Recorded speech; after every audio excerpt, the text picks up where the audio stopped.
ค่ะพอเมพี่น้องคนเมืองดาวเขากูก็กูก้นกูตีกูตั้งในค่ะเนาะออกข่าวใจคำลาวก็ไล่อันนี้พี่น้องต่างมุกจุมเจ้าคือไต้เปิ่นผักตอนมาในค่ะเนาะในค่ะเนาะแคมหนักค่ะเนาะอันนั้นก็เป็นปักเจียมวันในค่ะเนาะปักเจียมวันไต้เฮาแปะกระติ่งไต้เฮาค่ะเนาะอันนี้ก็จะเป็นตั้งของสีเอาขึ้นสิงไต้ดับสิงไต้เฮาคาเฮ็ดออกมาในค่ะเนาะของเสียวขึ้นจึงใต้ดับซึ่งถึงใต้RCSS อีกเขาขาก็เฮ็ดออกมาปักเยี่ยมวันในค่ะเนาะทางนี้ทางงามค่ะปีกายก็คาไรมาอันนึงค่ะเนาะปีนี้ก็ไรมาถึงอันนึงของเสียวขึ้นจึงใต้เขาเฮ็ดออกมาในมันแดดแหนดแดดตอหลีค่ะเนาะมันเตใส่ปลาปีเรือนวันย้ำค่ะเนาะเรือนกำใหม่ลายคำเรือนรองลายคำเรือนม้วนเรือนรับค่ะเนาะมันก็ชัดเจนแจ้งเรื่องดีค่ะเนาะเหมือนนึงเจ้าหน้าจะหัวปลาเขาขาตรงหนึ่งเฮ็ดสร้างมานาการดาวงานอันป่วนมาที่ไหนก็เอามาใช้จอมค่ะเนาะตีลงพอเมคนเมืองที่ไหนค่ะเนาะมี12เรือนค่ะเนาะในก็ขาวก็ยินหอมยินโจมตังมุกจุมเจ้าคือไตเฮาค่ะเนาะที่ผักตอนมาปันในค่ะเนาะแคมเต้ๆค่ะนะแคมเต้ๆเนี่ยก็แต่มีปลาโรงเรียนไตเฮาค่ะเนาะแต่มีปลาก็ซึกก็หารไตเฮาค่ะCSS ค่ะเนาะมือเฮ็ดปล่อยวันจุดจัดที่ในไรสังค่ะเนาะเฮ็ดปล่อยวันจุดจัดที่ในกับป้าค่ะเนาะในค่ะเนาะแล้วก็จะมีปลาโรงเรียนใต้เฮาขาหนอดแดนคือก็ปีค่ะเนาะแล้วก็จะมีปลาของเสียวขึ้นถึงใต้เฮาขาตีกับจอยแถมปอเมคนเมืองโทเพที่ในค่ะเนาะจอยแถมเขานำตั้งกินปอเมคนเมืองโทเพที่ในค่ะเนาะในค่ะเนาะในเป็นอันคึกแคมเต้ๆค่ะเป็นคึกแคมเต้ๆในค่ะเนาะจอยแถมโรงเรียนใต้หนอดแดนคือเฮาขาได้สังแต่แถมปอเมคนเมืองเฮาขาเลยโทเพน้ำท่วมที่ในไรสังค่ะเนาะตั้งล่างคือค่ะเนาะตั้งล่างคือในน้ำท่วมใหญ่หนาค่ะเนาะปีกายปีวันนะค่ะเนาะนั่นก็ของสีเอาขึ้นจึงใต้เขาเจ้ามีตังค่ะเนาะเด็กผมมีตังแต่มีรถไมโครค่ะเนาะมาคุดค่ะเนาะนี่ครับก็เป็นอันคึกเข้มค่ะเนาะคึกเข้มเตะปีมาในเดเป็นเรือนซ่อนค่ะเนาะเรือนแปดมี2เรือนค่ะ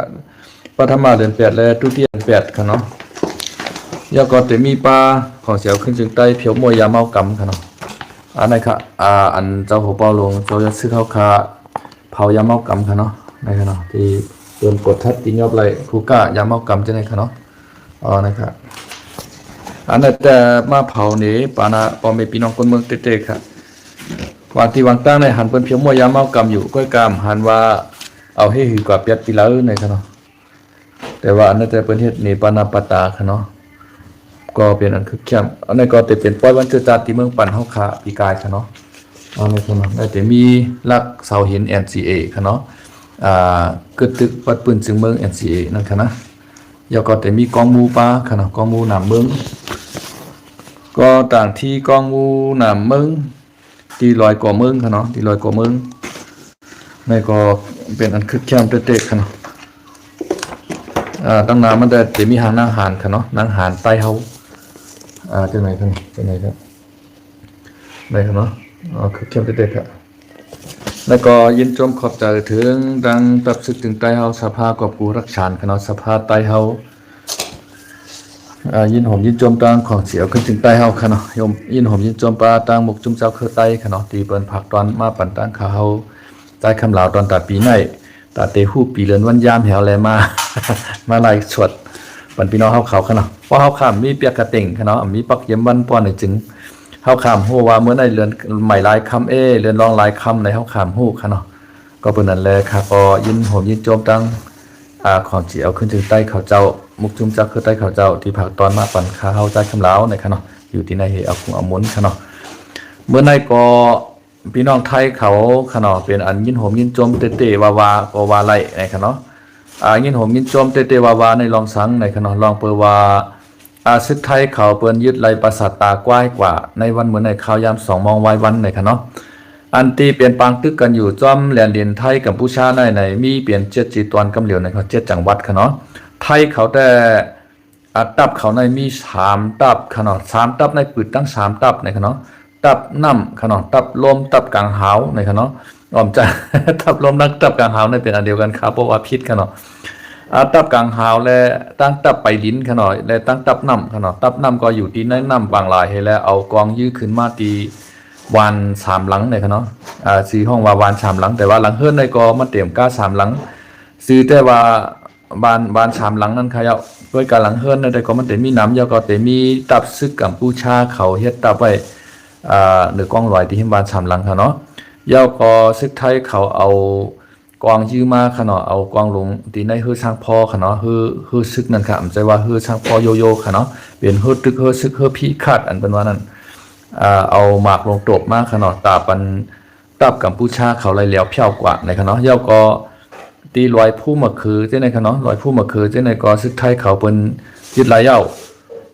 เหมือนเจ้าหนังปราสาทตากว้ายมือตั้นยามวันเหมือนในก็ข้าวยามบ่าย2 โมงไว้วันในก็ซึกไทยเขายืดหลายเย้าเขาก็ฮอตดังในมันเหี่ยวเปิ้นอ่อนกันห้องเพลงห้องความยาวลงมาใน TikTok หรือโซเชียลมีเดียในเต็มกับเสียงพี่น้องคนไทยเขาก็เปิ้นจมเปิ้นใจดีในค่ะเนาะปราสาทตากว้ายในก็เป็นของไทยเขานะครับก้อยกัมพูชาในมาจิตเอากว่านะครับเนาะเมื่อกูปองในกัมพูชาในก็เขาอเมียนกันครับมันแต่มีคอมเมนต์ลำคอมเมนต์แรงในมีเป็น3 จุ่มคณะกัมพูชาในกาเขา3 จุ่มในเขาอเมียนกัน4 จุ่มค่ะมันเหมือนเหือในมันเหมือนซึกใต้เฮาคาเมืองเหลียวในค่ะซึกใต้เฮาคาเมืองเหลียวในSSPP เขาCSS เขาเมืองลาเขาจะไหน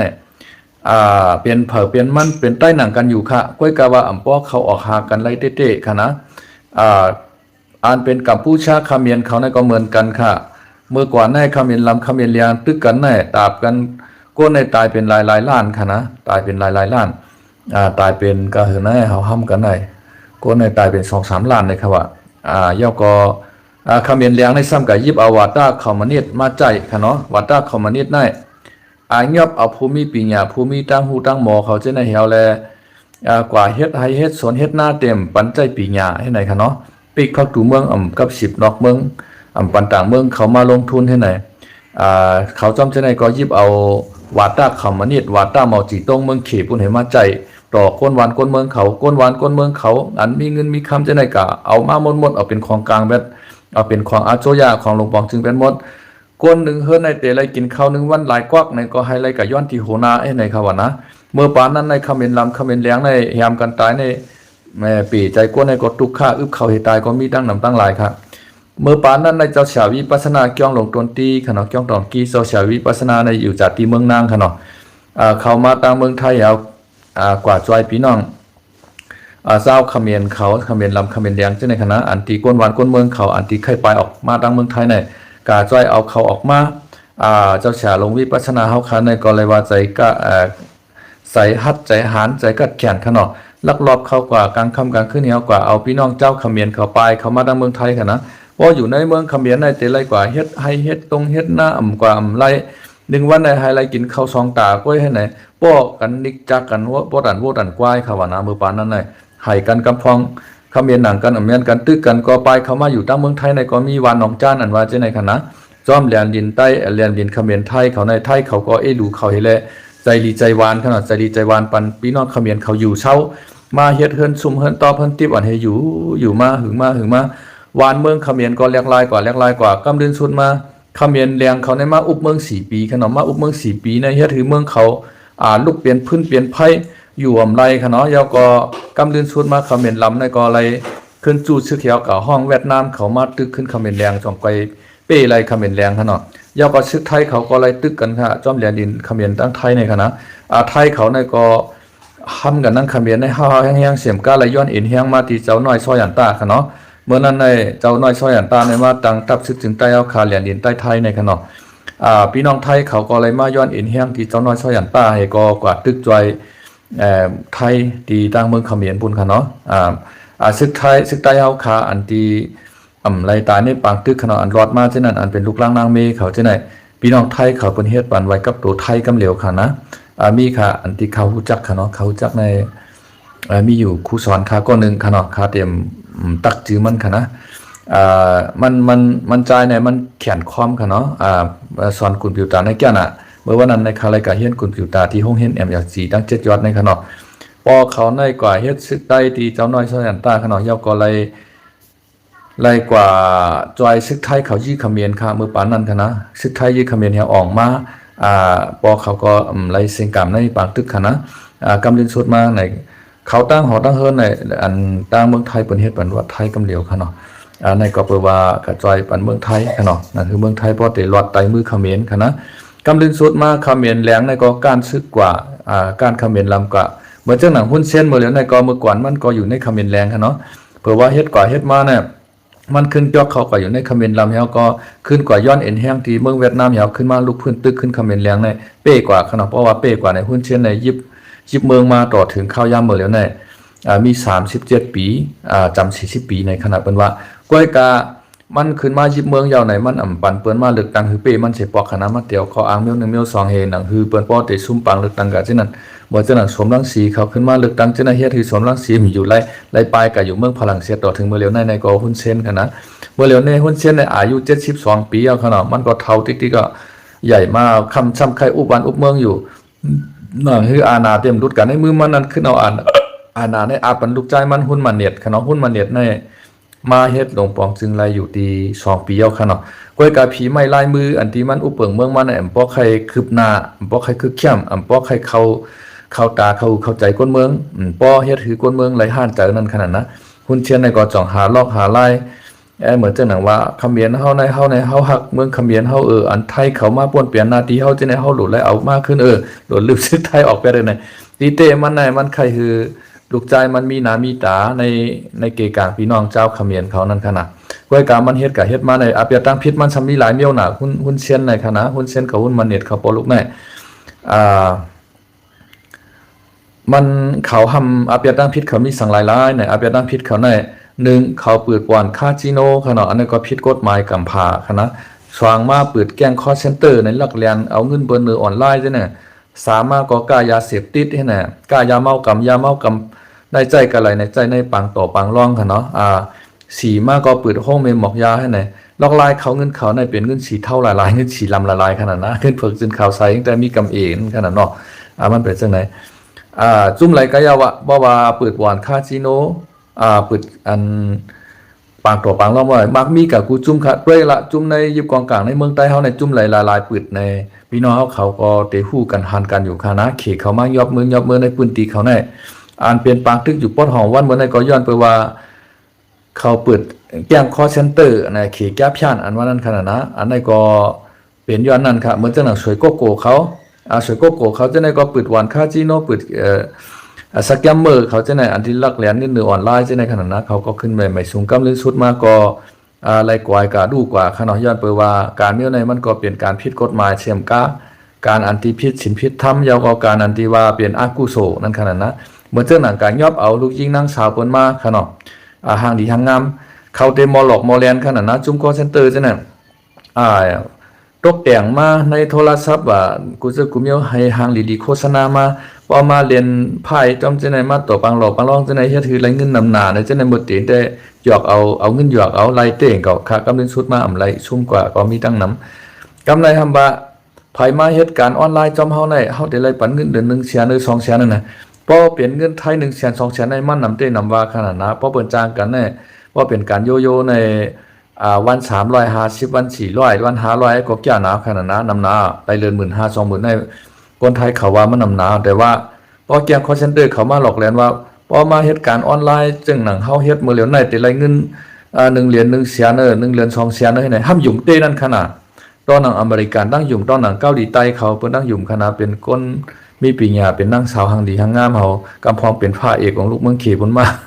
มาถูกจุ่มแก้พยานเขาหยอกเลียนมาเหตุการณ์ผมมาเพียวในมือเขามาน้ำใจจังหนังที่เขาโฆษณาขนาดนั้นยึดเอาพาสปอร์ตเป็นหมดขนาดไว้คาเมืองว่าไว้กับตัวว่าพาสปอร์ตว่าพวงโทรศัพท์ว่านะยึดเอาเป็นหมดแถมปันติดต่อตั้งหลายก็ไม่จ้าอันเหมือนจังหนังเป็นก้นใจเนี่ยก็ให้โทรหาเพิ่นเฮ็ดปลอมเป็นเฮ็ดเจ้าหน้าที่ตำรวจชูโหลรายจ่ายเงินภาษีอันนั้นในสู่ไปรายจ่ายพอไปรายจ่ายได้จ่ายมาได้เพราะมันนั้นแต่ยึดเอาที่ดินที่ส่วนที่ให้ที่หน้าสู่ให้ไหนเรียนกับว่ากะเปียนนั้นขนาดนั้นให้ไหนกำพองก็ยุ่มเตะซ้ำโอนจ่ายกว่าให้ไหนกำในอันที่พวกเขาหลอกเรียนอำไรนั้นเขาซ้ำยาป้อยาเหียมยามัดจอกเอาไพ่ชอดให้ไหนนั้นขนาดนะเหมือนเจ้าหนังเขาเตห้องหล่อนจ่ายก่อนหนึ่งมาไม่หลอกเรียนนะเมื่อในคือมันหลายๆชั้นในเขาเตตั้มมักคานไว้จังนั้น สมมุติว่าวันนั้นในหล่อนใจก็นั้นมันนำหลอกเรียนไรป้อไหนจริง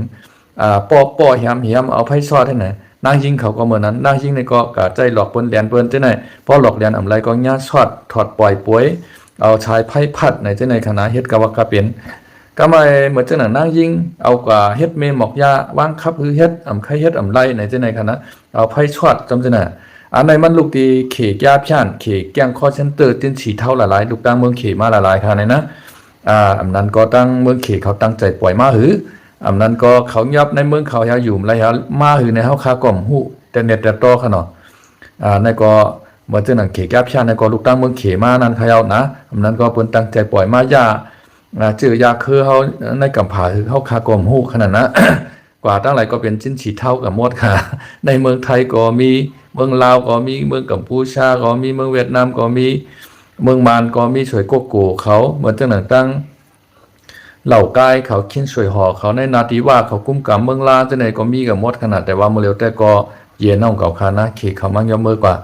เฮาขามาต้วยเปิ้นเงียบแจ้งคอเซ็นเตอร์ในคณะเปิ้นเดกาเลิกยอบเอาหมากปลายนั่นก้อยค่ะกายอบเอาลูกน้องตะเปมันก้อยอันเป็นโหหน้าใหญ่นั่นแต่เปิ้นทำเอาลักเสริงไหว้คาในนาพี่น้องเขา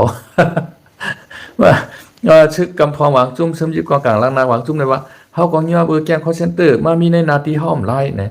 อันที่เอากันยอบนี่เปิ้นนั้นมันเป็นก้นย่อยก้นอ่อนมันดังไตนั่นก้อยนะอันโหลงอันจ้าอันเขียนอันเป็นปอลินลาบ้านหลงมันนั้นเขาทำเอาเสริงไว้เยอะไหน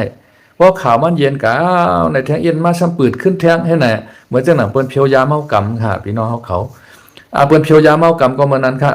เขากับเพียวมวยยาเมากำในเพียวมวยกะละไหนเพียวมวยจ้อมโหตาหางตั้งกะนานก้อยกากวดทัดในรถเปิ้นก้าเปิ้นป้อหาเนาก็ตียอบขนาดป้อตียอบก็เฮ็ดเกี่ยวว่าต่างข่าวมันนี่ก็เมืองว่าเฮายอบระยะกันนั้นกันในกันนั้นกันในให้ไหนอันที่อันเป็นโฮมเป็นสวนมันซ้ำกะตีกะเพียวอำกะตีกะยอบคาในนะอันที่เอาโหมรวมปันห้องปันสวนมันซ้ำอันใจผูกโหซ้ำเป็นจุ่มยิบกองกลางซึ่งนั้นหลายๆนะจุ่มยิบกองกลางซึ่งนั้นหลายๆซื้อไรในแต่ก็วนเอาห้างเผิงมันเอาคานะเป็นจุ่มยิบกองกลางซึ่งนั้นหลายๆใจเฮ็ดใจผูกใจช้างอ่ะเนาะช้างเจอว่าไข่เพียวเต้ๆในเนาะมารเขาก็ว่าเพียวมวยยามเฮากำว่าเพราะเขาไข่เพียวเต้ๆในขี่เฮอวินปั่นเรียบหมอกมันของแรงๆก็ไรมันก็หันหนูรู้นะเอาตรวนกับปั่นเรียบในโล่งปืนตีในเพราะว่าหันเตี้ยวในก็กว่าเอาอยู่ยาคาเยอะในไปถึงหมดในก็เย้าคือล่ะเจ้าให้เจ้าสวนมันเป็นภายในก็กัดตี้เปียดกันย่อเปียดในก็เย้าน่ะเพราะใครเพียวมวยเต้ๆกันนะพวกกับเพียวเปียดตีอันเปิ้นผูกนั่นนะมันหายหมดแล้วค่ะอันที่เปิ้นโฮงมันแต่เฮ็ดก็มันเมี้ยวห้องมันเป็นไผเฮ็ดในเป็นจุ่มยิบกองกลางซึ่งนั้นเฮ็ดขึ้นกว่าอย่างเก่านั่นคือป้อเตมเปิ้นป้อเต็มย่ารู้แล้วแล้วก็ป้ากองป้ากลางเฮาป้าอยู่ขึ้นวันนั้นขนาดนะมันเป็นจังได๋อันเปิ้นไข่เพียวมวยยาเมากะมันวันนั้นมันไข่เพียวมวยเต้ๆขนาดเพราะไข่เพียวมวยเต้ๆมันหายเอาค่ะอันที่ภายหลังไข่เพียวมวยเต้ๆน้ายเนี่ยเป็นมารกำเหลียวค่ะนะมารซึกมารกำเหลียวไข่มันหายเต้ๆได้ก็เพราะว่ามารยิบเมืองน่ะมันเป็นเงาหน้าเมืองนะเพราะว่ามันอ่อนโหเป็นเพียวเต้ๆว่าในจุ่มยิบกองกลางล่างนาเส้นในภายเต็มและเกี่ยวข้องยาเมากำก็เกี่ยวข้องเมากำก็ปืดปากตึกซึกจู้เขาในมันก็หายค่ะนะหายในนอนเพราะใครเพียวเต้ๆในอันในหาเพียวในเพียวเอาโหตาหางตั้งนี่นะกาตีกายอบเจ้ารถเจ้ากากันนั้นต่างมาตั้งนั้นตั้งในว่าให้ไหนก็เอาไว้หันมือเขาตุดเขาเผานะจ้องเขามีไว้เขาก็รักขายกับแทงต่างวันต่างเมืองเขาก็จำหู้เนาะอันเปิ้นว่ามือกูปอกแน่เปิ้นยอบระยะผินเผือกนะครับว่านะมารเขานี่ยอบระยะผินเผือกตั้งนำตั้งหลายในเผื่อเอามาตุดในก้นเมืองเป็นทรัพย์หยาพองอันว่านั้นขนาดนะเจ้านั้นก็มีว่าปานมือกูปอปุ่นกันเนาะเฮาขาได้ยินก้นผู้ใหญ่ก้นหลงเขาเปิ้นใครหนีเฮาคันนะมันจะยาผินเผือกอันเต้งว่าทำว่าได้เป็นทรัพย์หยาพองนะครับว่ามือกูปอกในคณะมือปานยาผินเผือกปุ่นกันเนาะมันเป็นจังไหนเว้ยกะอันลองดีลองจ้าในพวกเขาคาหมอโต้ยเนี่ยก็มันก็หาหนูเตคานะพี่น้องเขากำพองว่าพอเฮ็ดตั้งดีในก็มันไหลกุโสมันพอเฮ็ดตั้งหายในมันไหลอับยัดมันอันว่าคาวนว่ามันไหลอยู่คานะเมื่อจังหนังเขกแก้งคอเซ็นเตอร์เขาในมือเหลียวในตั้งไหลก็เปิ้นลึบตั้งไหลก็เปิ้นล่ำในญาตั้งหยาบผืดตั้งตุค่าปีเจ้าคานะเหมือนจังหนังตั้งสวยกกูในก็จุ่มยางเขียนอยู่เขาเพียวเขาเนาะเอาหมากมาลึงปันเฮือนเตือเขาอันเป็นเฮา7 8 9 10จันจะไหนกว่ายกจอยกับมดอันปลายเรียนปลายเขามาทางเมืองไทยก็มีค่ะนะ มีน้ำหนักอันเปิ้นยับโดยสูงเมื่อเมืองเขก็สมีค่ะเนาะนะครับอันมือเขาเฮ็ดเขาเกี่ยวเขาม้วนไผ่ของไผ่เลี้ยงโอ้ที่นั่นแต่มันเกี่ยวนะคะนะเมื่อเหลียวในวดมันขึ้นตอบก็ขนาดเพราะว่าวดมันตอบมามันก็ตียับย่างเขียนอยู่เขาก็ตียับตั้งไทยเขาก็ตียับให้ไหนเป็นลองชุกชักยุงยางอ่อนเก้าขึ้นมาเหมือนจังหนังเมืองกัมพูชาในเมืองปอยเปียดในคณะเมืองกูปอกได้โอ้เมืองปอยเปียดในว่าด่านเมืองผีคณะเหมือนจังหนังคิงโรมันเขาตั้ง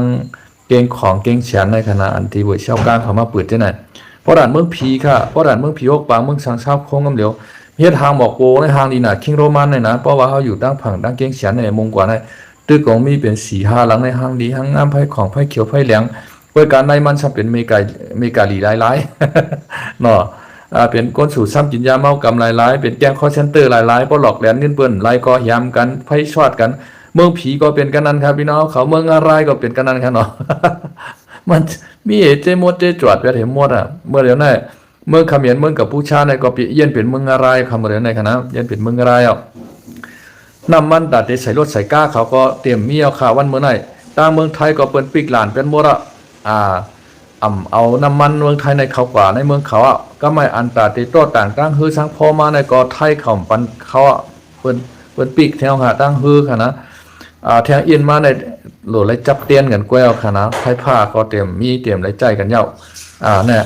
อันในวดมันตอบขึ้นเอาขนาดนะก็แปลว่าเขาเฮ็ดมาฉาชมมาบทเวียนกามนำหนาเย้าบทเวียนกามมันก็ตอบปันหุ้นเซียนมาขึ้นลอยๆตอบปันหุ้นมาเนียดมาลอยๆค่ะเมื่อเหลียวได้ถึงกำปอยกีปอยกองพี่น้องไทยเขาว่าสงครามในที่เย้ากับเมื่อไรไปหู้ในขวานะไปหู้กำในชึกไทยเขาในเปิ้นจ้านาเปิ้นเอา F16 เขาเครื่องบินกิฟเฟนในซื้อมาเมืองสวีเดนนะครับว่าอันที่ในกัมพาเนี่ยฮือบิน2รุ่นในขณะ F16 ในทำซื้อมาที่อเมริกันอันที่ F16 และตั้งกิฟเฟนในเพราะเป็นต่างเมืองเขาใจจ้อมกันนำไรครับว่ามันสื่อสารกันนำไรโทรหากันก็นำไรครับว่านะแต่ว่าชึกไทยเขาในเขาเขียนนะครับว่านะเขาขึ้นมาเมหนังคือวิทยุสื่อสารเขานั่นป้อเตสื่อสารกันไรดีงามเพราะว่ากิฟเฟนในกว่าอันตั้งค่ะนะกิฟเฟนในเตวินขึ้นอ่อนตั้งที่พิเรนในเตกาเอาขาวเอาเงาก่อนกาเลตัวเหยาวก็ว่าซึกกัมพูชาเขามีกันนั้นไหนโทษลาต่อมาตั้ง F16 ก็กว่าตั้งหลัง F16 คำก้มกาเอาหมักปล่อยนั่นขนาดนะแคมหนาเอาขาววันเมื่อไหร่ตาปันในปราสาทตากวายในลายเอาขนาดสังเจอว่ามีเครื่องวินตึกขนาดกิฟเฟนเขา F16 ในแต่ได้ยึดไรปราสาทตากวายในก่อมใส่ง่ายๆค่ะก็แปลว่าในตัวปราสาทตากวายจะในก็อันเป็นซึกกัมพูชาเขาเอาหมากมาพังไว้จำจะไหนมากลางไว้จะไหนนำหนักนะมือกูปอกในซึกไทยเขาในอ้านหนาขนาดขยี้ปราสาทพระวิหารปราสาทตากว้ายปราสาทตาเมืองท่วมจะไหนคำฮัดยื้อเขาว่ากูมันลูกกูมันเหลียวนะกำในก้นหวานก้นเมืองเขาภูมิปัญญาเขาว่าซึกกัมพูชาเขามาอยู่ในมันป้อห้อมยื้อเขาในมันทำแต่มายื้อเขาติ๊กกาลยื้อบ้าเขามาอยู่ในปราสาทก็พอมันก่อยก็ไม่เฮ็ดขึ้นใหม่ไรในเป็นว่าในก็เมื่อเรียนในซึกไทยเขาก็ไรเอียนไรเฮียงที่นายกเต็มตีปืดไผ่เขียวปันมังใครมังจะคือมังขนาดจำหนังเขามังไรนั่นตบปันกันในมือวันเมื่อนั้นในฮูบไรทางปราสาทตากว้ายกว่าเย้าในค่ะเนาะก้อยการในตีหิมปราสาทตากว้ายนั่นแต่มีกล้องลอยอันนึงค่ะอันนั้นเปิ้นวานเดือน350ในค่ะว่ากล้องลอย350ค่ะนะอันนั้นได้ซึกไทยเข้าไปยึดไรในค่ะเนาะเพราะว่ายึดไรเนื่อน350ในเย้าในแต่ก็เลยว่ายึดไรตั้งหมดตั้งเสียงเย้าในครับว่าเนื่อน350ในซ้ำมันเตะสูงเรือปราสาทตากว้ายค่ะเนาะเพราะว่ามันสูงในยืดที่สูงลงมาตีเตี่ยมในมันยืดไรค่ะเนาะซึกไทยเขาก็เตะไรไว้สัตว์ที่ใหญ่ๆนำโกซึกกัมพูชาเขาอยู่ที่เนื่อน350ในเสียยืดลงมาในค่ะเนาะเย้าก็ซึกไทยเขาเอาเครื่องบินกับปล่อยใส่หมากในตับของกัมพูชาเขาจะในคณะก็กายึดไรกองกลางลากนักอันตีว่าเคมลินอันนั้นนะเคมลินในเป็นเครื่องบินต่อต้านรถถังนะครับว่าเครื่องกวางต่อต้านรถถังแต่ที่รถถังคือมันเหลียวเพี้ยวอะไรนั่นค่ะนะตั้งไกลมันในเป็น30กิโลครับว่าตั้งไกลมันค่ะนะ30กิโล25กิโลจะไหนอันใหญ่ๆลงมาค่ะเนาะถ้าตั้งเอาแชร์ลงในเพจข่าวอยู่ค่ะเนาะใน YouTube จะไหนข่าวแชร์ลงอยู่ว่าเหลียวในเป็นข่าวดื้อลังกาค่ะเนาะดีอ่ะซึกไทยเอาตั้งยึดไรอันตั้งสั่งนั้นแต่เพราะเขามายื้อใช้รถทางเขาในก็รถทางเขาเด็กไว้ตั้งนำตั้งลายในวันเมื่อเร็วในซึกไทยเขาเอาหมากกับปล่อยเอาเครื่องบินเขาเลยกับปล่อยหมากใส่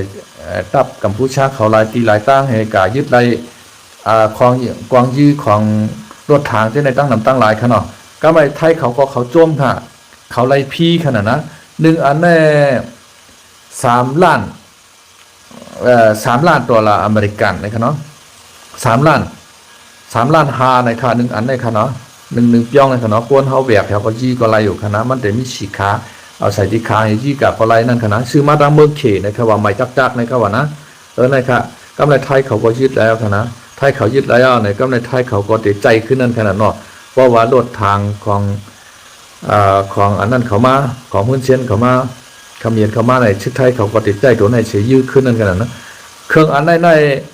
อเมริกันเขาเฮ็ดออกค่ะเนาะก้อยกาขี่ห้ามกาหันของอเมริกันครับขึ้นยืงเอาอเมริกันให้เวินดีเวินงามในเขาว่านะอันนี้มาตามเมืองเขในเขาว่านะเมื่อกูปองในมันแต่มีหมักแต่ว่าใหญ่เป็นนานค่ะแต่มอกนายค่ะเนาะตีตั้งโคเขียวเขาใจตัวอาจีนั่นค่ะนะแม่นนานในเขาว่าได้ตอนไรอาจีในพวกไรถอยลงมาปอจานในค่ะนะขี่ในจอยมาเขาปัดหองใน800,000 นัดในขณะกองกลางลักมักในขณะขายินข่าวมันมาย้อนปืนอันใดมืออาจีเขาตึกกันดังปอดหองในอาจีในฮับมือเป็นลายจุ้มขนาด AFPP TNLA ขนาด UWSA ได้ซึกมันขนาดอันอยู่ภายหลังคาฉีจุ้มในเป็นขี่ทั้งนั้นขนาดนะก้านอยู่ไรขนาดแต่ว่าพอจุ้มต่อจุ้มได้มันกินอาจีครับช่างเชื่อว่าอินเฮียนก้นเป้งกันกองกลางลักนักเหมือนกันนั่นแต่ตัดได้ชูไตอาจีเนี่ยมันชูไรค่ะนะข้าก็เป็นอันเสียหลายมองใจได้ขนมมองใจจ้อมไตเฮาหนังกันขึ้นมายี่กันขึ้นผีในตั้งที่มันหลวมาโฮมอาเซียแถวเยื่อเมืองไต้หลอดแล้วก้อนขอช่ำเจ้าเลยนะช่ำขึ้นเก่าโฮม อันที่เป็นใครฉีกเมืองไต้นั่นนะใครยาเมืองไต้ใครฉีกเมืองไต้ใครเอาเจอคือไต้เอาโจมหายนั่นเนี่ยช่ำขึ้นเก่าโฮมเปิ้นเจ้านั่นเนี่ยขึ้นมาเผียวมวยคือไต้เฮานั่นนะเนี่ยอันนี้คือปืนหางหายกว่าในปืนไตเฮาเตว่าค่ะเนาะลองการเจ้าไหนมันเปลี่ยนประวัติศาสตร์ซ้ำห้อยค่ะเนาะเมื่อก่อนเมื่อปานเจ้าก้อนเจ้านั้นก็มีเหมือนไหนเขาค่ะ มีเหมือนไหนเจ้าซุ่มเจ้าเสือเทียนเขาในแตกออกที่เจ้าน้อยช่วยอันตาดิบตาปากต้องเมืองผางในกว่าเพื่อนกัดตังตับตาตอนทางกล้วยเขาก็ซุ่มไตใหม่อันนั้นนะมาตรวจบรรเจ้าก้อนเจิ้งเขาเนี่ยเฮ็ดกับเฮ็ดมาเนี่ยเปเจ้าก้อนเจิ้งถอยขึ้นมือปอดหอมปุ่นมือห้องว่าปางสร้างลงมาตรวจแทงตั้งเจ้าก้อนเจิ้งเขาในห้ำกันตั้งล่างเคอเมืองปั่นตั้งปุ่นปอนชั้นเด่นในห้าวแห้งๆขนาดกำลังชุดมาเจ้าก้อนเจิ้งเขาเจ้าคุณสาโฮมกันให้แลตบเขาขึ้นขนาดนะคุณสาได้ลืบมือเผียวเมืองหาเมืองแห้งปุ่นเนาะตาปันเฮาในคำคงคำเต้งมือปุ่นเจ้าคุณสาค่ะนะอะไรว่าแก้วเตแก้วว่าเจ้าคุณสาก็ผีอินแห้งซึกขึ้นมือเผียวเมืองใต้ปอดหอมหมู่เจน้ำคำขนาดกำลังชุดมาในเปิ้นก็เช่นนี้เจ้าคุณสาว่าเจ้าคุณสาในก้ายาเป็นคุณออกคำยาผินในวันนั้นหลวงเอาเจ้าคุณสาในเปียเรอเนี่ยวันเจังซึกผีเขาเจ้าในก่อนนี้ว่าเจ้าคุณสามลีเจ้าคุณสากายาเนี่ยเผื่อว่าเจ้าคุณสาว่างเครื่องปันมานกาก็ห้ำญาเจ้าเก่าอันนั้นคาราดองเป็นเตงกับนะคาเช่แดมใจค่ะนะเผื่อว่าเจ้าคุณสาว่างเครื่องกับปันมานยาวในอาโลจุมกายาในอ่านป้อมไรขนาดซ้ำขึ้นมาเหยียบเอาห้อยเจ้าคุณสายเฮ็ดกว่ามักมีหลีเปลี่ยนมาต่อถึงวันเหมือนไหนจุมศึกในเมืองใต้อ่านยิ่งใหญ่คุดกราบมาต่อถึงวันเหมือนไหนแน่เขาก็เหยียบเอาห้อยตินเจ้าคุณสายเฮ็ดขึ้นมากล้วยขานะ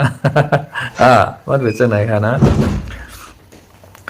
วันเหมือนในก็กับผู้ชาและไทยก็ห้ำกันในปล่อยกีปล่อยกองขนาดมันดีด้วยนะค่ะนะคาก็ใช้หลายคากอมไรเอามาตัดต่อเฮ็ดวิดีโอเห็นในพี่น้องเขาขนาดทางว่าหมอเฮ็ดวิดีโอมาตัดต่อในพี่น้องเขาที่เปิ้นนี่มานั่นแต่มันติดแค่ไม่แก่ลาดเอาให้ในหลายๆเนี่ยไปป้อมเหมือนตาหันนั่นขนาดนะแล้วยินเสียงหลายๆขนาดเนาะอันเฮาลัดกันนั่นแต่มันไปจางเฮ็ดนั่นได้ทางอินมาข้างไกลเฮ็ดนั่นค่ะนะข้างไกลเอาวิดีโอมาตัดต่อเฮาก็เอาลงค่ะเนาะคือมันพอหันป้าภาพมันอย่างมันเนี่ยเมื่อเร็วนั้นแต่ก็ไล่สดกว่าให้ในกวนค่ะพี่น้องเขาค่ะเนาะเฮาก็หลบปันแห้งพี่น้องไทยเขาค่ะนะไทยตั้งใต้ในมันก็เป็นพี่น้องกันค่ะเนาะเฮาในไทยใหญ่ค่ะนะพี่น้องไทยในซ้ำเป็นไทยน้อยในไทยอ่อนนั่นขนาดเฮาในไทยใหญ่ในเป็นไทยหลงเป็นใต้หลงนั่นขนาดเฮาเป็นพี่ใหญ่เขาค่ะดูก้อยกาเฮาเป็นพี่ใหญ่เขาเฮาว่าใต้ใหญ่ใต้หลงเสตาเนี่ยก็เฮาการเปิ้นคาวันเมื่อไหร่ใต้ใหญ่เฮาในขนาดจื้อมันได้ใหญ่แต่ว่าตั้งเฮ็ดมันใหญ่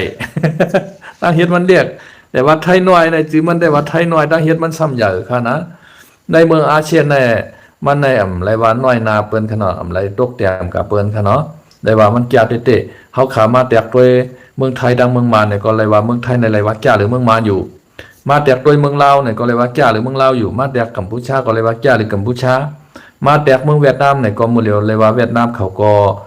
เลยว่าแก่ขึ้นมาค่ะนะมือเหลียวใน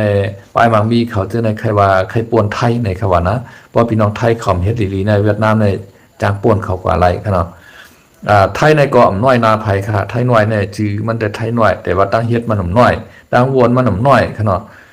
ตั้งเฮ็ดตั้งลัดตั้งจ่าตั้งวนตั้งแจ่มเขากว่าสูงค่ะเนาะกว่าสูงค่ะไทยในค่ะนะไทยเฮาในทำตั้งเฮ็ดตั้งลัดตั้งวนตั้งแจ่มเฮาทำกว่าแต้มค่ะนะกายุ่มเปิ้นง่ายนะย้อนเปิ้สังแลเมืองไทยเอาอะไร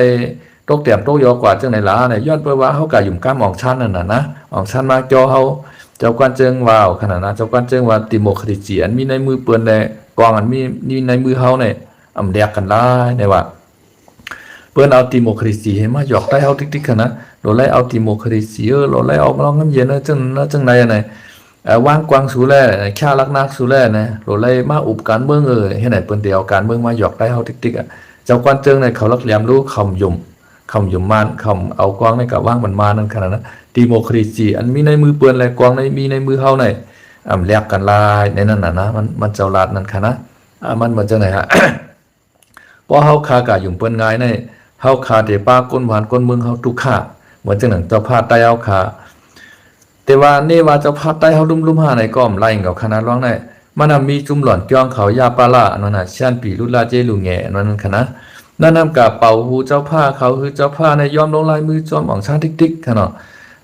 ให้เอาเมื่อปีของจูจอมมาติ๊กๆนั่นขนาดนะหลอนจะได้ก็ทำกันย่าออกชาหยอกเดียนก็เจ้าผ้าใต้สูในเอาไม่น้อยไม่นั่งให้สู่ยาสู่ผินเฮอยู่ห้างอยู่ห้อมเฮ็ดการวันการเมืองฮู้วันฮู้เมืองหังเพราะเขาไล่ลีไล่เปลี่ยนเพราะคำไปถึงก้นวันก้นเมืองเนี่ยกะเอาข้อความจะในเป่าหูหลอนจ้องเขาก็ซ้ำยุ่มเขาสามารถตึกโซนก้นวัดก้นเมืองคือจังเจ้าผ้าให้ไหนให้เจ้าผ้าในกะลงลายมือลีของไม้ปางลงเจ้าของชาติไหนเพราะว่าเจ้าผ้าเฮ็ดจอมหนังเขาไข่เปียหน้าในก็กวายอ่ำใจคือล่ะมานฉีกเปียด้านน่ะสัญญาปางลงมานขึ้นหักหลังเขาเฮในก็ซุ่มหลอนจ้องจะในก่อมจังให้สังคณะโลเอาตายวันเจ็ดปอเอาตายเที่ยง ก็ไปห้านใจกันนะซุ่มหลอนจ้องงือเช่นนั้นขนาดมันเป็นจังนั้นนะเมืองใต้ในกว่าย้อนปีญาชีใต้อันนั้นเจ้าปอลงจะชื่อเขาคาลาตรงนั้นคณะมันเป็นอันเตค่ะเฮาคาในการยุ่มยำเขาการว่าเขาในการอยู่ยานกรุงมันตะเลเขามีปีญาหลอนจ้องเมืองใต้เฮาในให้ไหนเก่าหน้ามือปานเจ้าผ้านั่นค่ะเนาะทำกันยากกามจออ่องชาเนี่ยให้จังเจ้าผ้ามาตึกส่วนคนเมืองใต้คือจังเจ้าผ้าให้เจ้าผ้าในการลงลายมือลีของหมายปางลงเนี่ยเผื่อลงลายมือลีของหมายปางลงย่อเนี่ยมันยอบมันมัดกว่าหมดขนาดนั้นมันเป็นจังนั้นโดยเอาเมืองยูเครนค่ะเนี่ยเมืองยูเครนในเมืองเห็น9/14ในเขาขามยาลู่แล้วแบบ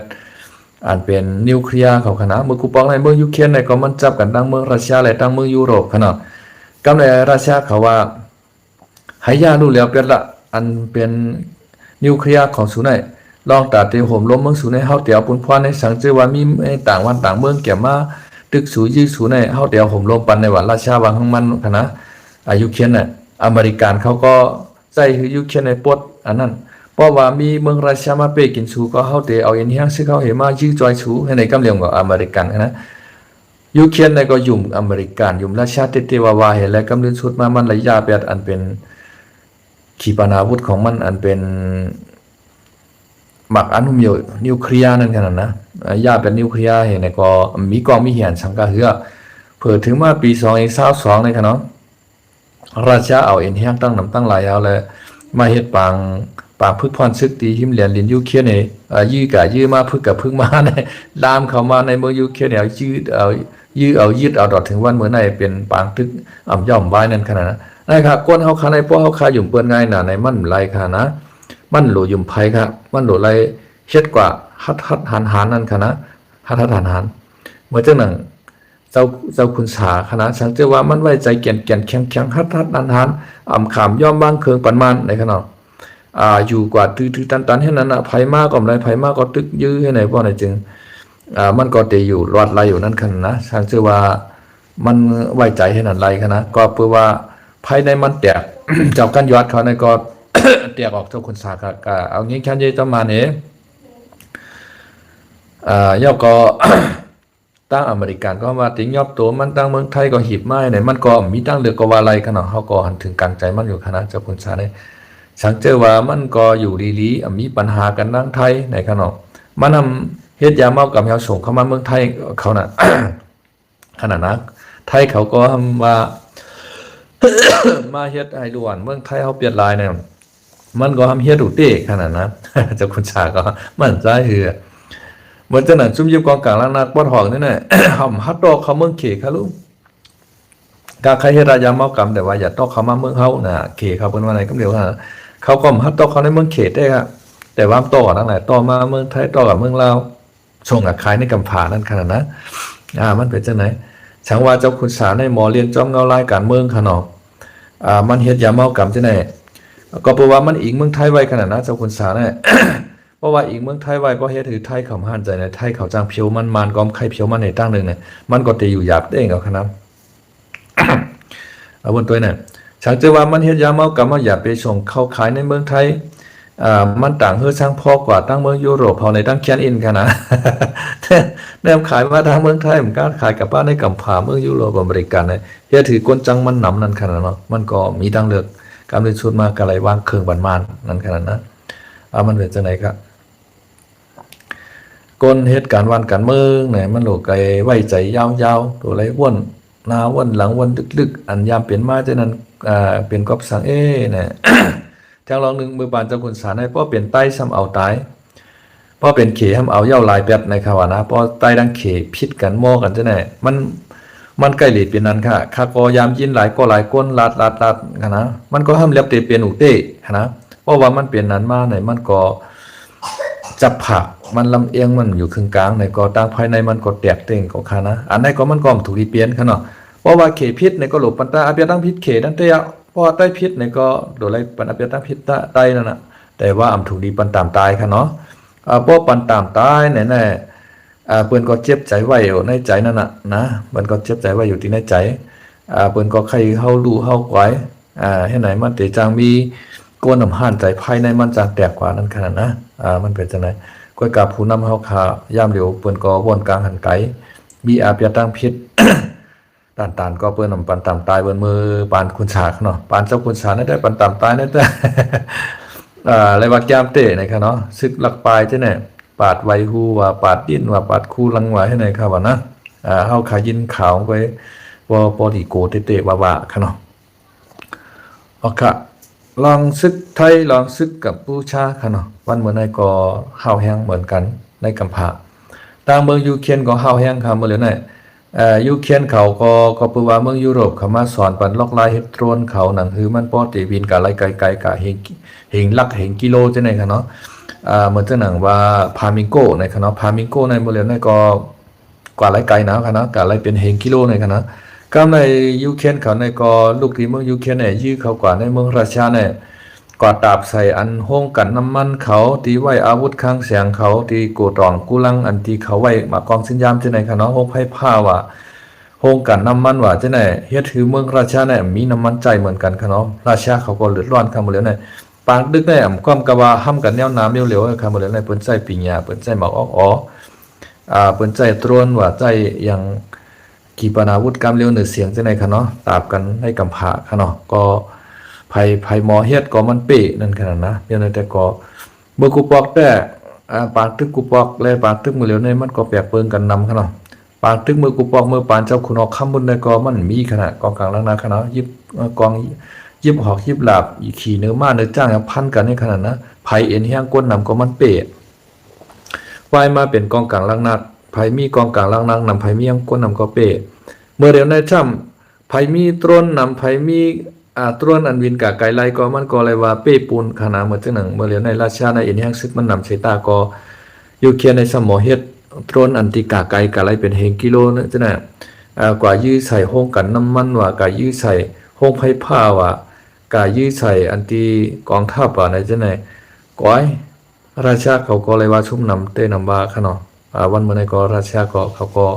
เจ็บดังสองฝ่ายค่ะยูเครนเขาก็ชุ่มนำเหมือนกันเมืองเขาในใครรับค่าเป็นนากองกับมั่วเราค่ะเนาะก้อยกาเขาก็ตั้งมีปีหญ้าตั้งหมอให้และตอบโต้ขึ้นไล่ค่ะเนาะพอเป็นใต้เฮาคาลู หรือหาเอาขยโยใต้เฮาได้ขนาดทั้งเป็นใต้เฮาได้แต่ว่ายูเครนในตั้งกรรมดีขนาดตั้งมียุโรปมาจอยมนุษย์ขนาดตั้งมีอเมริกันเข้ามาจอยมันขนาดออกขะวันเมื่อในกอเตมีหมอกกันนายหนึ่งขนาดไกลฮบทบกันแทงใหม่เมื่อนาขนาดพอมีข่าวยามก่อนที่มาตรงตาพี่น้องเขาแทงให้พี่น้องเขากูก็กูจะอยู่ลีมีเงินขนาดห่างดีกึกปืนเฮ็ดกินการสั่งในกอต่อก่อสั่งกอมานใช้กำในค่าใบชงค่า